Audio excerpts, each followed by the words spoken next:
సంతానం లేదండి లింగన్న గారికి. ఏ కథ చూసినా వెనకట్లో పిల్లలు లేరు అన్న ఏడుపుతో ప్రారంభమయ్యేది. వెనకట్లో పిల్లలు పుట్టడానికి ఏడవాల్సి వచ్చేది, ఇప్పుడు ఆపటానికి ఏడవాల్సి వస్తున్నది. కారణమేమి? సంతానం 3 రకాలు అని చెప్తున్నది శాస్త్రం. కారణజన్మ సంతానము, కామజన్మ సంతానము, కర్మజన్మ సంతానము. మొదటిది కలగటం కష్టం, 2, 3 ఆపటం కష్టం. ఒక రామకృష్ణ పరమహంస, ఒక రమణ మహర్షి, ఒక వివేకానందుడు, ఒక శంకర భగవత్పాదుల వారు, ఒక చంద్రశేఖరేంద్ర సరస్వతి, వీరంతా కారణజన్ములు. నోటు మీద వడ్డీ, గట్టు మీద గడ్డి తెలియకుండానే పెరుగుతాయి. సెకండ్ క్వాలిటీ అంతా ఆ బాపతికి చెందిన వాళ్ళు. కడుపున పుట్టిన పిల్లలు శారీరక వైకల్యంతోనో మానసిక వైకల్యంతోనో పుడితే ఆ సంతానం వల్ల తల్లిదండ్రులకు లాభం లేదు సరిగదా. తల్లిదండ్రులు బ్రతుకున్నంతకాలం వాళ్ళ యోగక్షేమాలు చూస్తూ కృషించిపోవాలి. అది కర్మజన్మ సంతానం.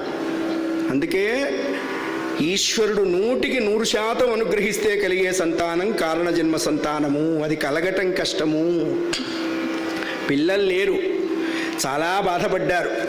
పిల్లలు లేకపోతే ఏమయ్యా, ఆస్తి పంచుకోవడానికి అక్కర్లా.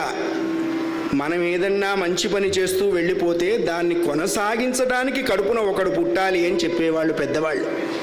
అందుకు మిగుల వంత చెందిన ఆ దంపతులు ఆ నేలకొండపల్లిలో వేంచేసి ఉన్న స్వామి పేరు సంతాన వేణుగోపాల స్వామి. మాధవానుగ్రహాన్ని కోరుతూ భగవద్ అనుగ్రహానికై అర్థిస్తూ చేసేదే తపస్సు అన్నారు. వాడి అనుగ్రహానికి ఎదురు తిరిగితూ చేసేదాన్ని తమస్సు అన్నారు. పరమాత్మను ప్రార్థిస్తున్నారు. చక్కని రాగం చారుకేశి రాగంలో చెప్పారు మా దీక్షిత్ దాస్ గారు. వెడితి కదా దేవా, వెడితి కదా దేవా, నిన్ను వినా, వెడితి కదా దేవా, నిన్ను వినా, గోడు దీర్చు దొరని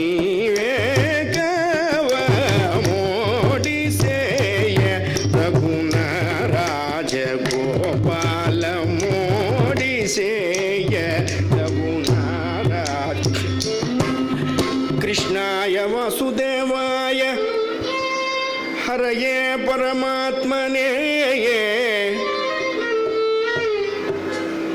ప్రణతక్లేశనాశాయ గోవిందాయ నమో నమః. కృష్ణ విష్ణు కేశవ అచ్యుత జనార్దన పద్మనాభ పరమపురుష ప్రమేయ స్వప్రకాశ వాంగ్మానసగోచర భక్తరక్షణ దీక్షాదక్ష పుండరీకాక్ష, నిస్సంతు చింత నివారణార్థం నీ చెంత చేరాము స్వామి, మా వంత తొలగించు అని ప్రార్థించారు. భగవదాశ్రయం కలిగితే కలగంది లేదు, వాడి దయ లేకపోతే మనకి కలిగేది లేదు లోకంలో. స్వామి అనుగ్రహించారు. కామాంబ గారు నెలదప్పి గర్భవతి అయిందండి.